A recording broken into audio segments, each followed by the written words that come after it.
What's up, everybody? Welcome back to the Witch's Craft. This week, it's going to be something totally different, something that gets talked about every so often, but doesn't really get a full scope of attention. So today, we're actually going to be working with sigils. And once again, I'm joined by Gwen Thomas, and this is our first time going live. So yes, awesome. If you guys are watching, please continue. Please give us a like. Please give us a comment. And so, Gwen, you want to tell us a little bit about what's going on this week, and we'll get to the the crystal of the week, or the stone of the week, a little bit later. But Gwen, tell us what's going on. Well, clearly we're going to do some sigil magic here, which is fun because you know what? I don't know that much about it. So this is going to be a learning experience for me too. And if you're noticing, we're not broadcasting on the Witch's Craft because for some weird technical glitch, I have to put it onto the Avalon Visions page, but it will be cross-posted over there because I will share that to that. So it'll be shared. So basically, a lot of people don't necessarily know, but today is the first day of Mercury retrograde. Woohoo! Which basically means that people panic and they don't shop and they don't spend things. And here's the thing: a lot of people don't believe in the significance of it, and that's okay. But a lot of people, plenty of people do. And there's, obviously astronomers just go, the planet is going backwards. So it's not going backwards. It's like, it looks like it is. So it has that appearance. So it's a perfect time to make sigils because a lot of things happen in Mercury retrograde. And I want to put up this photo over here. I'm just going to add this to the stage. This is my favorite other website, which is mercuryretrograde.com, or it's the actual website is how I know when things are weird. I go I wonder if it's Mercury retrograde. And it has two settings, Joe, two settings. It says, yes, that may account for the weirdness, or no, something else must be bumming you out. So it's and I'm pretty sure it's put up by astronomers just because, because that's a sense of humor there. Anyway, so what a lot of people think about Mercury retrograde is that it can affect everything from communication breakdowns to relationship turmoils, misunderstandings with friends and loved ones. And, they think of it as like a cosmic static that interferes in, normal patterns of communication. And there's also another theory that it can right imbalances. So if something's been going wrong for a long time, there you have it. So this July, it's falling in July. By the way, I think it goes retrograde for 3 weeks, something like 4 times a year. And what this July, it's apparently, it's sort of like everything is supposed to show up in the wrong place at exactly the wrong time. Apparently this July, it's especially interesting because it really starts with the beginning of Leo, meaning that it's going to screw with me a bit more than sometimes. It's considered the cosmic blooper. It's going to be embarrassing, messy, unpredictable. It won't ruin your life, but it'll make sure you stay humbled. It's considered like a little aggressive lesson. And there's a website that is, why is Mercury retrograde so dramatic this time? And I got some of that off of them. In reality, if you look at what's happening on the political side, and of course, I have to go there, right? That's what everybody knows about me. I just get in there with that. So if you think about it, you've got Trump and Epstein, and all the stuff is coming up, and his base is going, just show us the documents. Well, there's your miscommunication. They're not trying to do that. So it's kind of going to get messy, and it's going to be humbling, and he has lost some popularity. And that is the kind of stuff, folks, that Mercury retrograde is famous for. And it starts a little bit before and goes a little bit after. So it should be rather entertaining. And if you're thinking about this, like, typically, not everybody follows this belief system. I certainly didn't believe in it until I realized, like, I had this pattern, like, improvement in sales, oh, no big sales. And then someone would come in about halfway, oh, well, it's been Mercury retrograde. What did you expect? And it's like, because people that are into this don't buy things. They don't, it's a whole thing. So it does affect me, whether it should or not, just based on others' belief systems, if nothing else. And one of the cool things is not everybody is going to agree with this, but those who do would probably agree that this is the ideal time to come up with some things that would be protective and give us a little extra help. And, Joe. Because, like, well, yeah, because I mean, even if you don't believe in it, I mean, you hear about it enough to where the thought kind of starts to creep in. So it's like, this might be a good time to kind of create something, but you don't quite know what to do with it. It's funny. I mean, I'm kind of thinking, like, even if it's not like on a political level, even if it's on like a personal level, hey, maybe you're showing up to that bar where like your ex happens to show up, and it's like that's an awkward moment right there, So it's like you kind of want to move away from that. That's your Mercury retrograde right there. It's like, now, okay, you're in like this awkward moment. All right, so, so things like that. But no, like, a lot of people, like, seriously speaking, a lot of people don't really fall into that. It's like, okay, whatever happens, that's what's intended to happen, and you just kind of roll with it, just kind of work with it. While that can be true, you can still provide some kind of protection for yourself.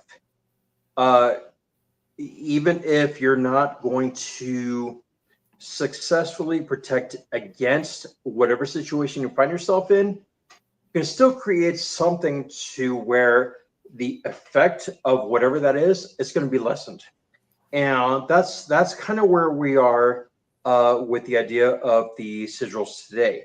I mean, it's not really going to be about the Mercury retrograde, but I mean, there are so many other situations, whether you want to create a bubble of protection for yourself, for a loved one, even for your neighbors. I mean, we have so much going on right now, so much going on where so many people are being affected. We have people being struck for immigration. We have people being struck for being LGBTQ. Any little thing, really, at this point, it's to where it's really a gambit. Just existing is a gambit. Yep. Existing in any category, or just any different frame of mind, that can instantly either put a target on your back, or it puts you in a particular group that is deemed, well, who knows? It could be unfit for society, or it can be, well, really, that's what it comes down to. So, what we are really focusing on today is a bit of chaos magic. that we'll go into the history a bit. We'll go into the traditional practices. What it comes down to, honestly, though, with sigils, it's a form of magic that you can use at the drop of a hat if you need it right away. Or if you have that intention that you really want to set forth for the near future, it can help.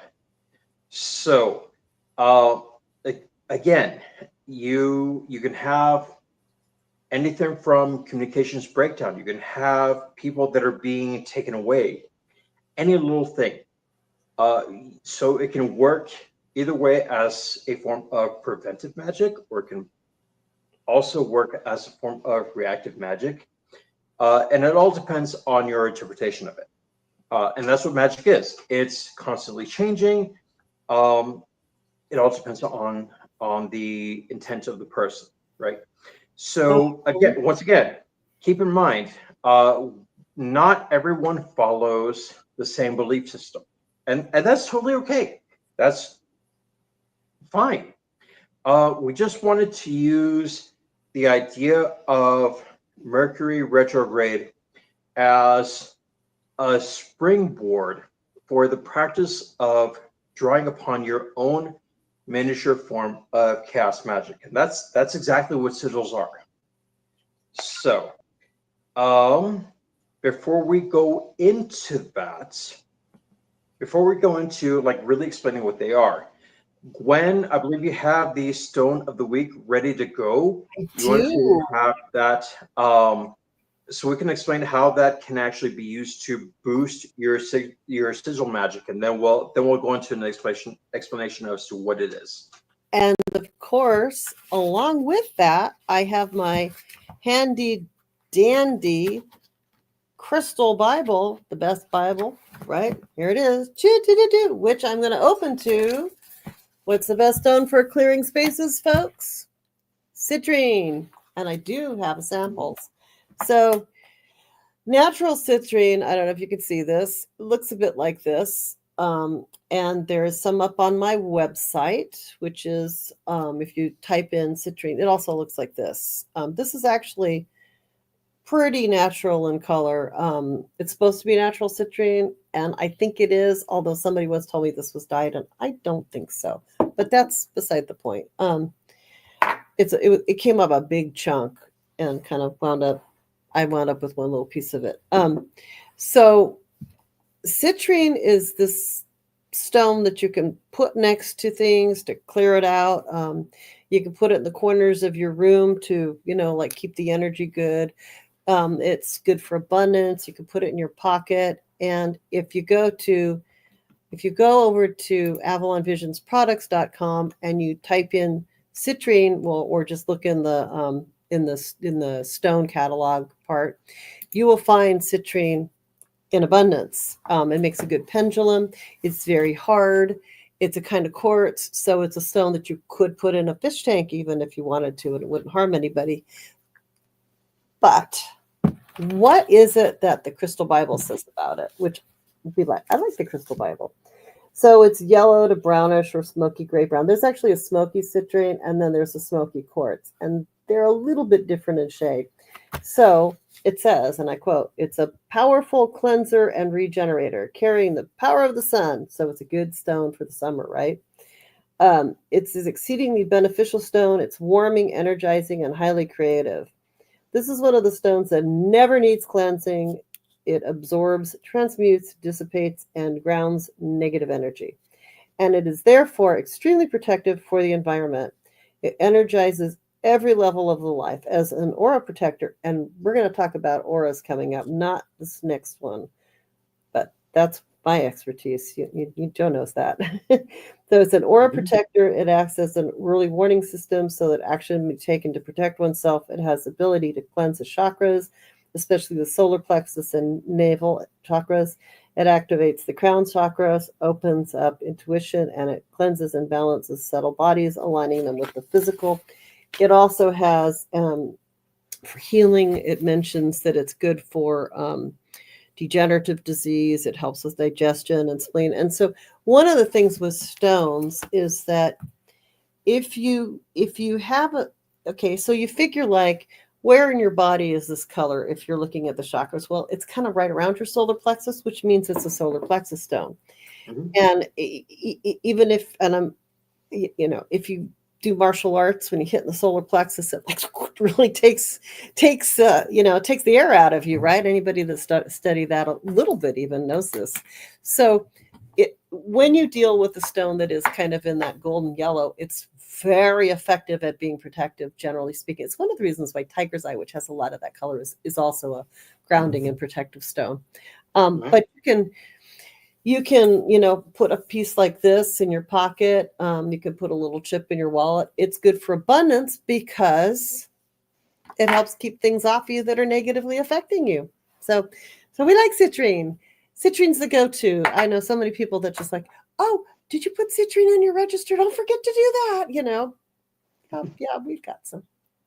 It's there, And when if you're doing again, and if you're doing like work to like clear space, like say you've got some sort of residual negative energies, whether it's, you can believe or not believe in haunting, but if you have something like that, that's another, throwing some in the corner. It's kind of like right up there with, oh, you want some citrine? You can obviously go into my into my store catalog and get some citrine, but throw it in the corners of your room. 4 nice little pieces, a little some around your bed. The other thing about citrine is it's a very it does help to clear other stones. Selenite's good too, but citrine is like one of those things where you don't have to go and wash it or bury it or clean it off in the if you get a piece of citrine, it's probably going to be okay. And I don't even know how anyone would overwrite its natural tendencies of being good. So for sure, I think it's a great stone, and I know a lot of practitioners that swear by it, and we always have some, and you don't need a lot, right? So if you're doing sigil magic and you keep a little bit of citrine with you, but that would kind of enhance it. What do you think, Joe? I mean, there's quite a few stones that are going to enhance your magic, but definitely citrine is going to be one of those that like really takes it to that extra level. So, I mean, and again, if you guys ever have a chance to go visit Gwen at Avalon Visions, she's gonna have that. She's gonna have exactly what you need to really kind of build up your spell work. And if So, you're not local, look online. Look on my online store. Exactly. There you go. A lot of times when people source on online, right, they don't necessarily know where it's coming from, but my online store does a really good job of like knowing where those things are coming out of, and there's usually something available. Maybe it's not a pendulum, but it's got to be something that works. Yeah. No, I think I actually do have a really large piece of citrine, and if I'm not mistaken, I actually got it from Avalon Visions. You probably did. Was it rough cut like this, or was it a smooth like a? It was rough cut. Oh, rough cut. So I had I'm pretty some sure. really nice pieces for a while, but you got one of those. I think you did. Actually. Well, see, there you go. There you go. If you guys need it, Gwen's gonna have it for you. And if she doesn't have it right away, she's really good about ordering it for you. So pretty good, usually. Yeah. Or just go online and that works too. Right. So here's the part where we get into the actual spell work for today. Now, getting back to the idea of sigils, you might see them. You might not notice that you're actually looking at them, but they're around. So just kind of get an idea of what they are. These are symbols. These are symbols that are drawn, they're created, they're placed in certain areas to bring forth an intention. So as we mentioned, Mercury retrograde. Okay, so some people might actually be creating these sigils for protection against that. Can that be the only purpose? No. There can be any kind of intention, any kind of situation that really calls for a little extra oomph, and that's where sigils really come into play. There was a point during really hard times, and this is actually kind of where they originated. During hard times, there were farmers that used these symbols. They would paint them on their barn doors or wherever their property started. They will paint them, and these symbols were intended to bring fortune, bring abundance to their homes. And so thankfully, that practice has not really just kind of evolved, but it's also just kind of it's continued. That's the beauty of it. So I mean, today we adapt. We have new challenges to overcome. We have new intentions that we want to really create, and that's where these sigils come in. So what is it really? The etymology of the word is really derived from Latin, so it comes from sigilia or later sigilium, both of which mean a sign, a mark, an image, or a seal. So these are images that not only hold some significance of identity, because again, it depends on the person. These are, again, like a form of chaos magic. And chaos magic is about using whatever ideas and practices are helpful to you in the moment. So even though it sounds worse than what it really is, it's really just kind of the practice of using magic at the drop of a hat. So there's one particular definition from Ray Sherwin. This is he's one of the original driving forces behind the chaos magic, and it says the magician acknowledges a desire. So you have that intention. He lists the appropriate symbols and arranges them into an easily visualized graph. Or, I'm sorry, glyph. And using any of the Gnostic techniques here, he refines the sigil and then, by force of will, hurls it into subconscious, from where the sigil can begin to work unencumbered by desire. So, literally, what happens is that you can create this. You have this intention. Let's say, for example, if you find yourself in a work situation that doesn't feel safe, or something that you want to bring yourself out of, you can create this intention using the techniques that I'm about to show you guys. You can create the symbol that is infused with your power, infused with your intention. You can create it. Once it's created, it's really just a matter of leaving it alone. Let it do what it's meant to do. And like I said, it could be the drop of a hat. That's why it's called chaos magic. So it's nothing that is really preconceived, nothing that is really just like thought about in the long run, nothing that you would have thought about for like a month, maybe longer. It's just like, okay, I need something right away, something that's really going to help. And so you can create this image, create this symbol, infuse it with your intention, and then just let it be. So the main thing is that you don't want to sacrifice the potency of it. So once you create it, let it do its thing, and just that's it. Just let it run, let it run, let it run. And as we've seen in other practices, you can cast your magic, your intention into a fire, into water, into the elements. You can bury it, but the idea is that you leave it alone to do its thing, and that's the part that people really forget. Once you cast your magic, let it be.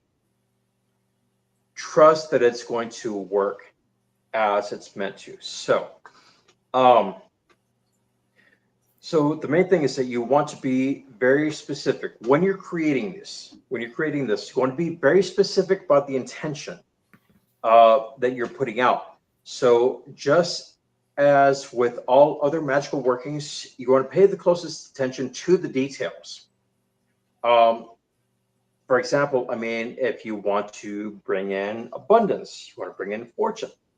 You also want to include the details that you don't want to include anything, or you don't want to receive it by any ill-gotten means. So it's like, yes, you can bring in abundance, you can bring in a good fortune, but if you're not careful, that fortune might come from, say, a traffic accident. And you don't want people getting hurt. You just want to make sure that you are bringing in something positive without any kind of negative situation attached to it. So you also don't want to come in to this working with the sense of I need this, because that's going to come from a sense of desperation and a very low vibration. So instead, you want to come at it from a perspective of you already have this. You already have this intention manifested. So when you do it, you want to say, I am prosperous. I already have this. I am protected. We are protected. Okay. So with that in mind, let's see what this actually looks like. So if you guys are okay with that, I'm gonna actually not give you guys my full back, but since I have my drawing surfaces here, you're gonna see the back of my head for a little bit. So I apologize for that. Okay, so let's say, for example, that you want to bring in some kind of protection spell. You want to protect so and so. So you can say, please protect my, we're going to say beloved for this case.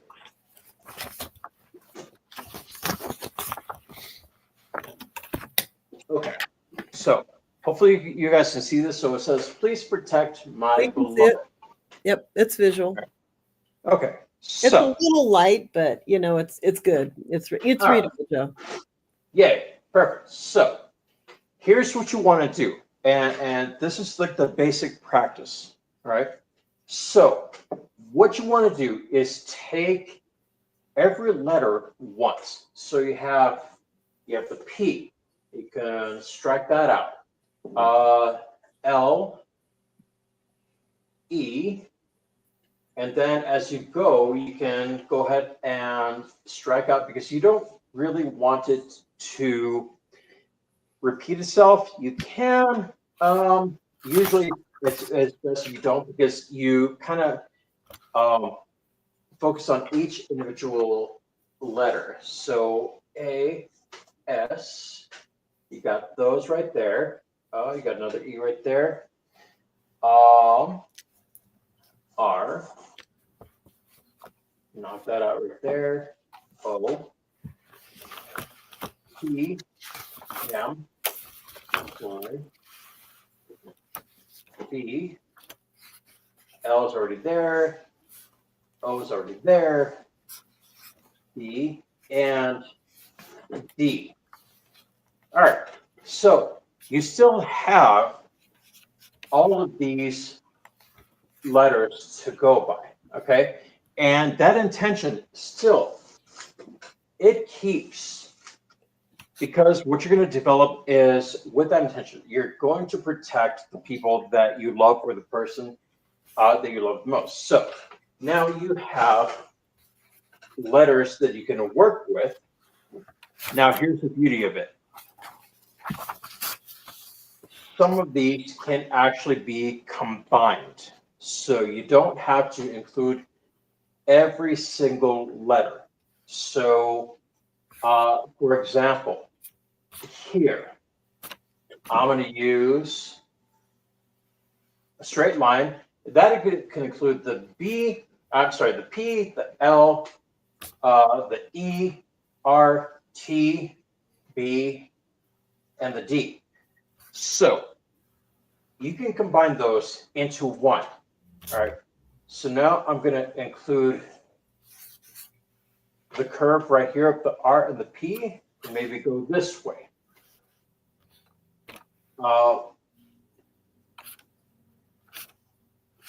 This will be the O right there. You can have the straight letters or the straight markings of the T right there. And also, by the way, this curve right here can include the S. So this is basically simplifying every single letter. And once you actually begin to put those together, you can add your different designs to it. So I like to add a little flair to it and add the other little letters or the other sticks that mark the E. I can mark the A right here. And then, last but not least, I can add the little accents, which I like to do. So you can have a little dot here, a little dot here up top, and then a little dot here on the side. And there you go. You have your sigil right there. And I'm going to go ahead and highlight it a little bit better so it actually can be seen a little bit more. So, right there.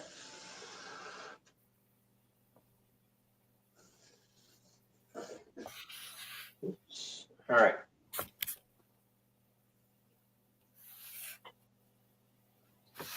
You can fill this in as well. Fill this in over here. Fill this in right there. Now,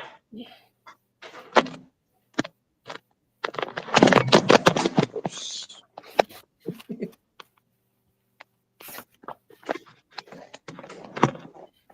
There we go. Mercury retrograde working its thing right there. So, all right.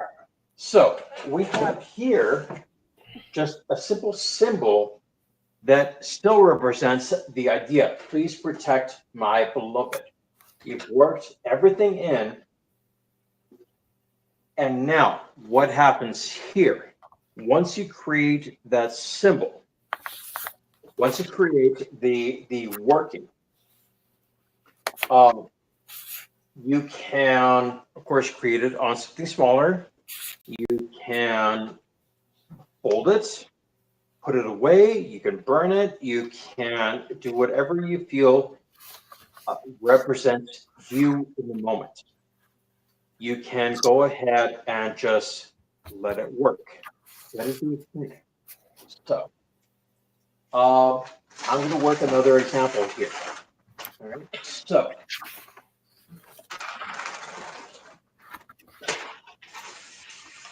this is going to be another example here, and yeah, by the way, that's gonna have some some magic to it, and I'll go ahead and take care of that later. Right now it's raining, so I might actually put that underneath the rain, Okay. and that could just actually help wash away not so much the intention, but wash away everything that is creating the barrier.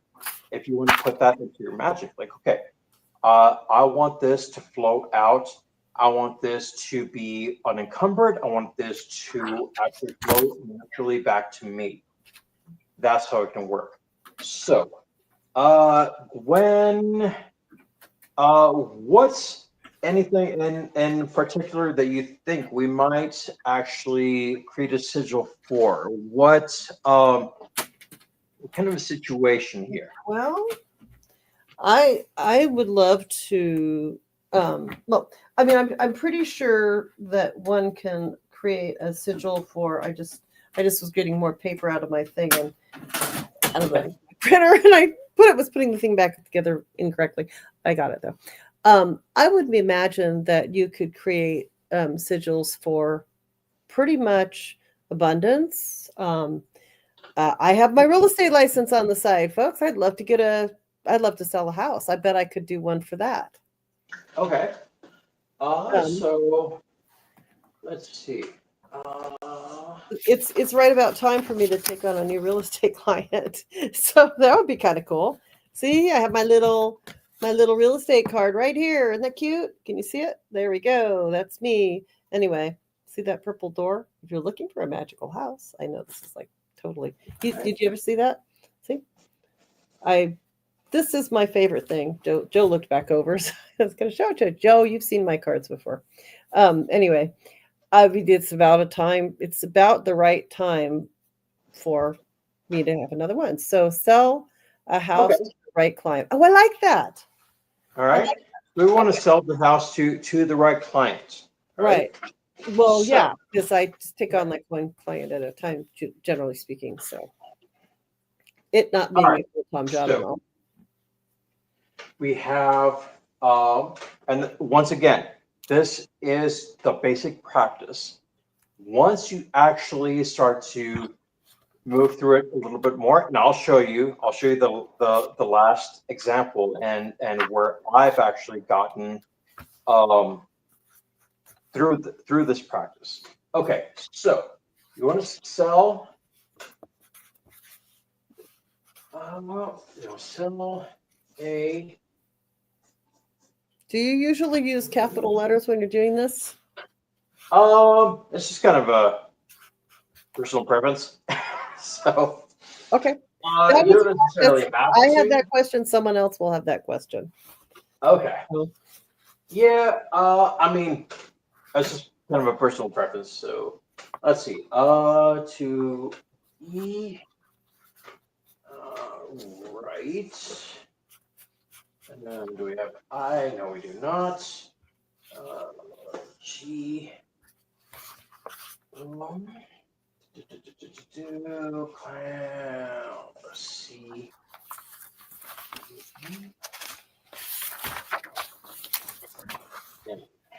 Okay. All right. So we have the letters. We have SELAHOUTRIGCN.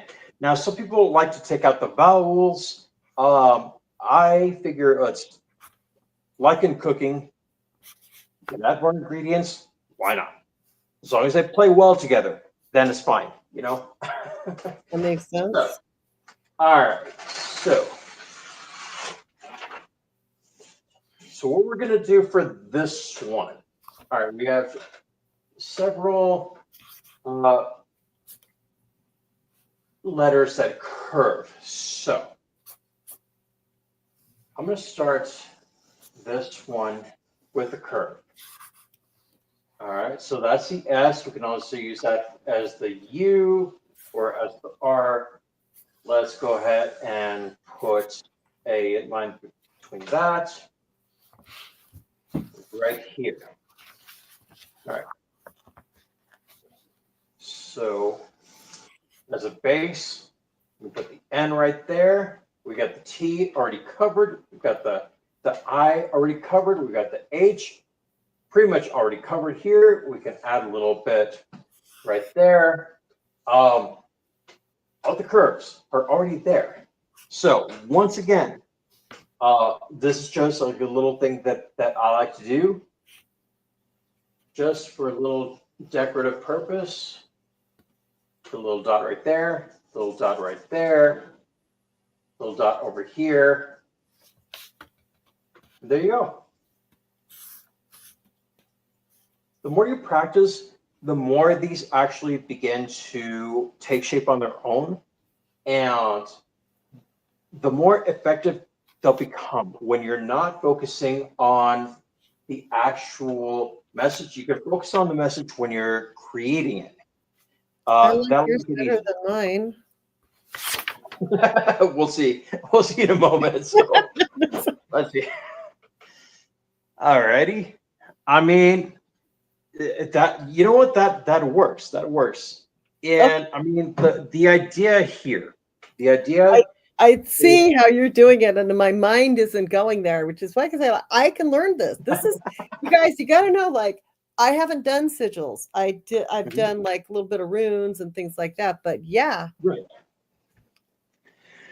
So that's kind of the idea with these. So you just kind of take that intention, and this is the beginning practice to it. Just designing them, and it doesn't matter, honestly, it doesn't, they don't have to look pretty, they don't have to look super artistic, as long as you have that intention put in. And Joe, let me ask you something here. Sure, go ahead. Because I think this is a question that people are going to have. Sure. When you've made this, and this is not as good. I like his better, but once I made this and I have it, and this is the office that I do for, my multi-purpose office. Where would I put this? Like, someone comes in, would I plaster it to the wall or put it nicely in a drawer? Put it under where would you, my office, that if you were me, would you put it? And I'm gonna, and guys, I'm gonna do this too, because I really would like to do this.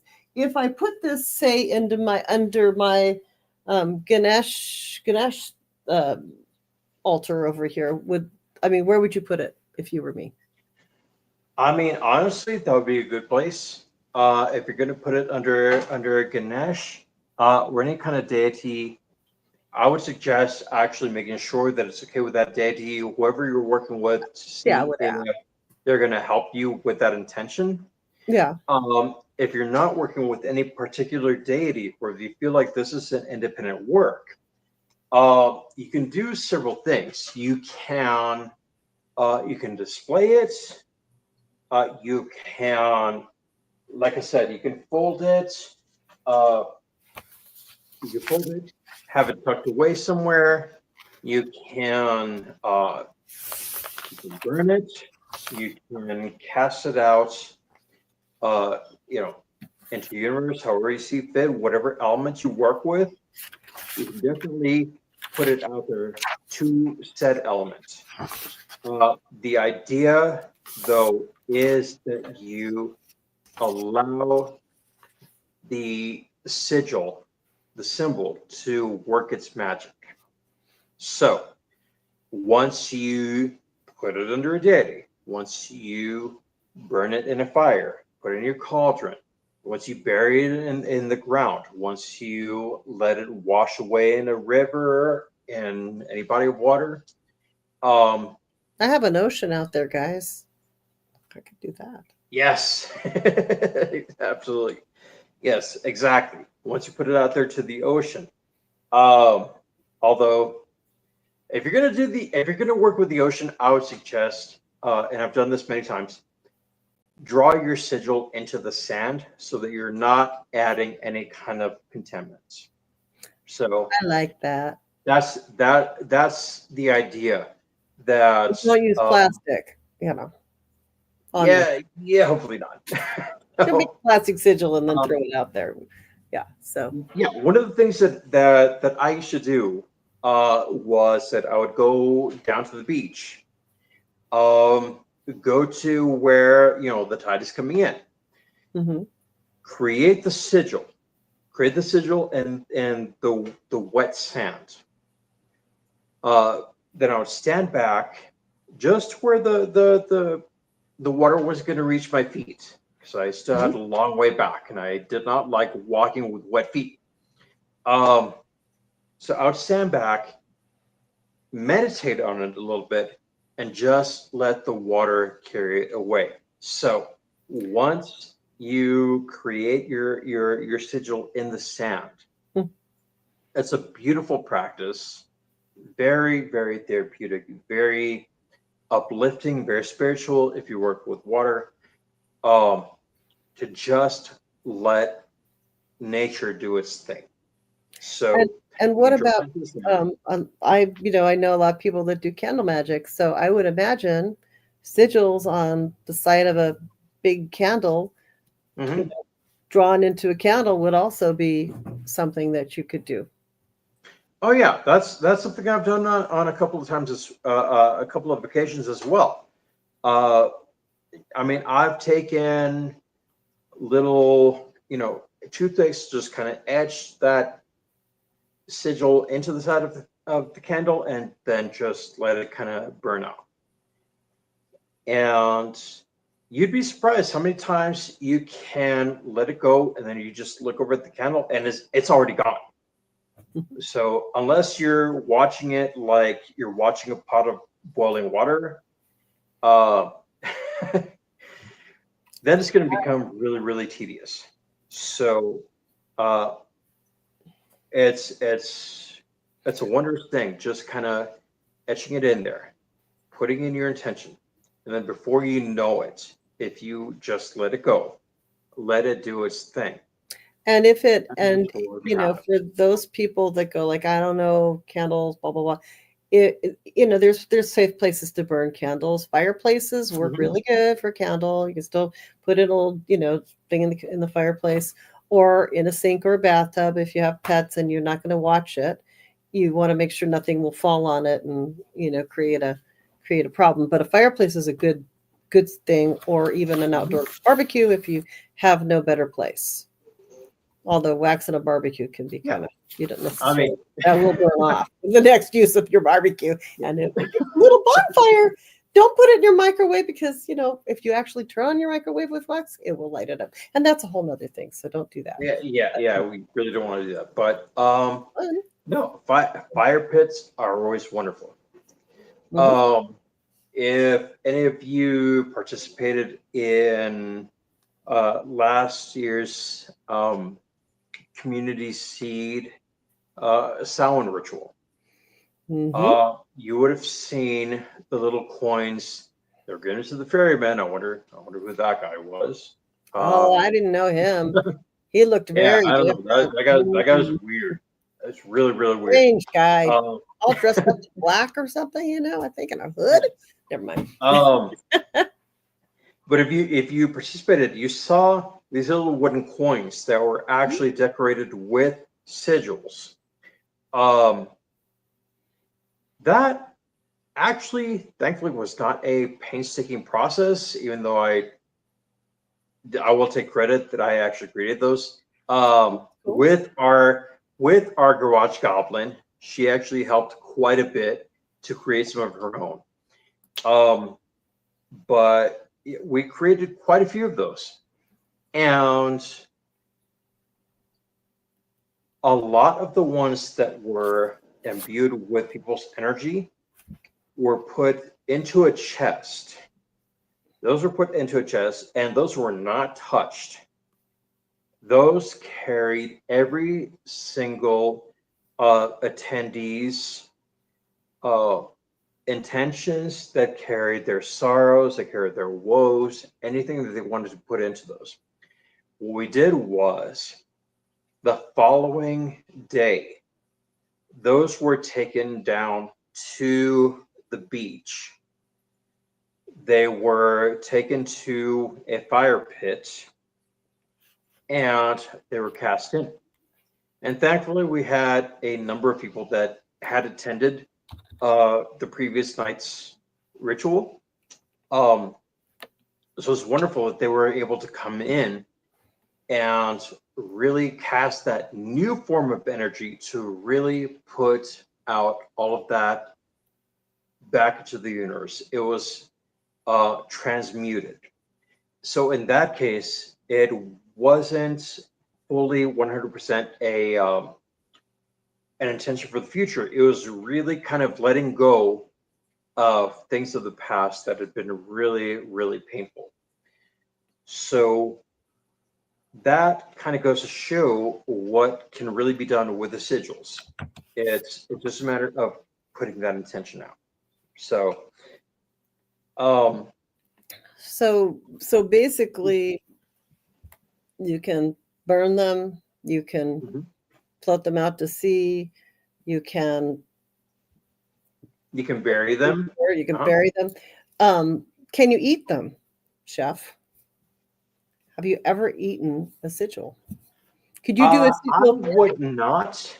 I would not recommend it as far as. I mean, if your intention is to bring something in, if your intention is to bring something in, uh, then perhaps it can be put. Say if you're putting icing on a cake, if you're putting even ketchup on your I have burger, to if you want to throw out like a little, sigil in it to bring something else in, or you want to give thanks to, the being of nature that actually gave itself for your sustenance. Sure, you can actually do that. Okay. But again, I would recommend just being very, very careful with the intention that you're going to put in because Because you're um, going to be swallowing it if you eat it. Yeah. it's going to stay with you. So if you're trying to put something out into universe, you really don't want to ingest it back in. No, So probably not. if But you I had to want ask to, because you are a chef. Could you right, put a happy birthday sigil in on a happy birthday cake? Could you write happy birthday and then do a sigil with that? absolutely, There you absolutely, go. you can do that. You can do that. If you want to bring well wishes to the recipient, if you want to bring, uh, any kind of fortune, even a little love magic, although we don't condone that. Uh, you know, you can bring that in as long as it's not harming anybody. Honestly, as long as you're not harming anybody else, then absolutely you can do that. Just as long as it's just with positive intention. And I mean, that's really what we're about.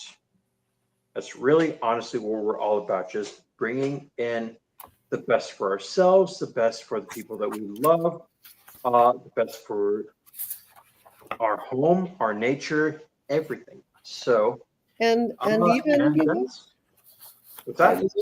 yeah, and even another thing too that we were talking about earlier before I signed on and before we went live is that um, for sure if we do the sort of this stuff for like the political stuff, this like Mhm. take our citrine, wear our protective sigils and do that kind of thing, that it's a really good, it's a good thing. So, I mean, I would say for sure, all of those things would be a good thing. So, um, give me 1 second here. On video, I've got a call coming in now. Someone will call I back. mean, There we go. that's honestly, I mean, that's kind of where we are with civil magic. Different intentions and different outcomes, of course. It's just how much energy you really put into it And when you're and if creating. you and it's I think another name for I mean, I know a hex, and I'm not talking about hexing somebody, that they used to call them like hexes on roofs, that they were types of sigils to ward off evil spirits and stuff. I think that was also another name for some of the sigils. And Mhm. I think there are some sigils, not the ones you're doing here, that are like known sigils for certain things because they incorporate like certain things, but to make your own is always just wonderful. It was a great thing to do. And with like, again, there's protests every day, and there's things that we're going and doing that are difficult or scary. Well, a protective sigil on your body might be good. Could you do something on your skin and let it wear away? The skin goes away, like a drawn on tattoo. You know, the best thing for that would be like the henna tattoos. Yeah, or just even pen, because that goes away That'd too. be perfect. I mean, I don't think I'd permanently ink myself with a tattoo, but yeah. I mean, our garage goblin loves to do little, doodles on the hands, on the arms. So yeah, that could be perfect. That'll work. But again, if you want something that's going to be lasting a little bit longer, I definitely recommend like the henna tattoos. But yeah, Yeah, those are great. absolutely, absolutely. You can That's you can great. draw the sigil on yourself. I mean, even you can't really see it here. I'm gonna pan down a little bit. Here you see one of my favorite characters, and here's where I'm gonna nerd out a little bit. And I mean, this is a variant on the Captain America character. This is Captain Carter. So as you see, her shield is not exactly the Captain America shield that everybody's used to. This is more the British symbol. But the idea of that is pretty much the same. So can this be worn as a symbol for protection? Can you draw it upon yourself? Can you maybe put some intention into a particular design when you're going to go out before you go out for the day? Absolutely. So it's very versatile. So that's what I love about it. I didn't quite get into how I got into Sigil Magic. That's a whole different story. But let's just say that that's the practice that I was charged with. If I was going to And be it's working, very cool. yeah. So, so it was something that it came to me as a very difficult practice because I've never seen myself as like the very artistic type. But when the assignment came and who it came from, it was more of a, oh, you're not going to question this. You're going to do it. You're going to continue with your craft. You're going to do this. So I had to learn.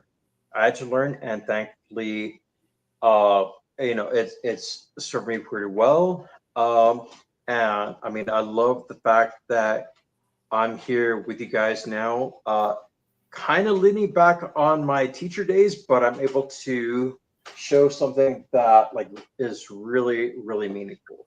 So I hope you guys really enjoyed this. I hope you guys liked this. If you have any questions at all, you can reach out to me. You can reach out to Gwen. You can reach out to the Witch's Craft. Hopefully you will find this on YouTube very soon. Put your You know comments what? in It there. should be there right now. Perfect. I Excellent. mean, All right. I think that it is. I couldn't get it to load for whatever reason to the Witch's Craft Facebook page. It said Mhm. it does not qualify. Check back with us. I don't know why that is, but I have no idea. So I couldn't get it to load to that, but I was able to load it to the Avalon Vision page and then share it to the other pages associated with this. And then it is also, I believe, streaming live onto our YouTube channel. So All right. it should be up there. And yeah. So All right. So yeah, that's that, baby. give us a like, drop us some comments. Let us know what you guys would like us to cover. That would really help us out a lot. And If you guys have questions, if you guys are seasoned witches, if you guys are newbies, new witches, whatever you guys would like us to talk about, we'll do it. We'll do the best that we can. And remember, some of us are just very magically inclined, and we're not going to go do the Harry Potter thing. We just want to go out and commune with nature, and we don't go, I'm going to pray to this god or that god, or dredge up Inanna on the way back. What's that? We'll all worship Aphrodite because she looks good in a nightie. Give me that old time religion. It's gonna for me. I can remember that verse, and that's probably the only verse I can remember. But I had friends that had all kinds of verses. So I mean, we don't have to do that stuff. We could just be very magically inclined. There's all different levels of this, and as far as supplies go, if you're not in the Santa Cruz area and you're coming to visit, come and see me at my shop, Avalon Visions. And I'm in SoCal, SOQUEL. And if you're not, if you're not ever going to come to California, just visit us on AvalonVisionsProducts.com. And I guarantee to you, I will see your order, so you can put it in your comments. I saw you on this, and I'll be like, all right, I'll know. That way, I'll know. So there's all kinds of different ways to, ask questions, and you can, email us, and there's a link there. And we're also on it's on thewitchescraft.com. Yes. All right. Yes, we did that. So you can find it a lot of different ways. All right. So tune in next week when we're going to go a little bit more on the tipsy side, or we're not going to get super into it, but we're going to do. You know what? If I could broadcast from home, Joe, on that day, I would, because I sit there and watch. And I'm not a teetotaler. Are you going to do any Merlot? Is there going to be Merlot involved?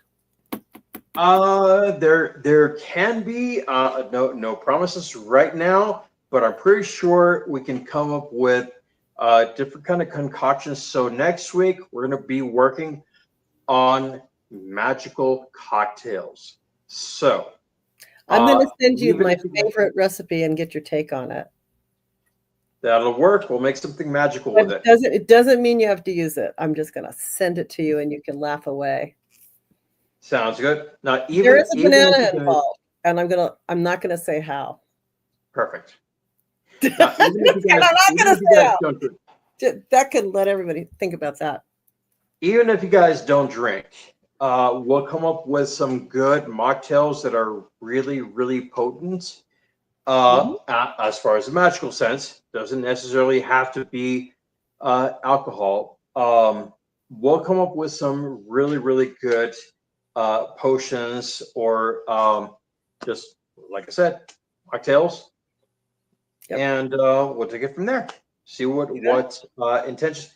As a matter of fact, if you guys can give us your intentions in the comments, we'll go ahead and work with that and see what we can build according to what you guys tell us. All right. So we'll do that for you guys specifically. All right. So tune in next week for the Witch's Craft. It's going to be awesome. It's going to be amazing. It's going to be a lot of fun. You guys got anything else for us? You know what? I just want to say cheers, because I know it's coming. And right, thanks, Joe. We'll see you guys next week. Take care. And we will talk later.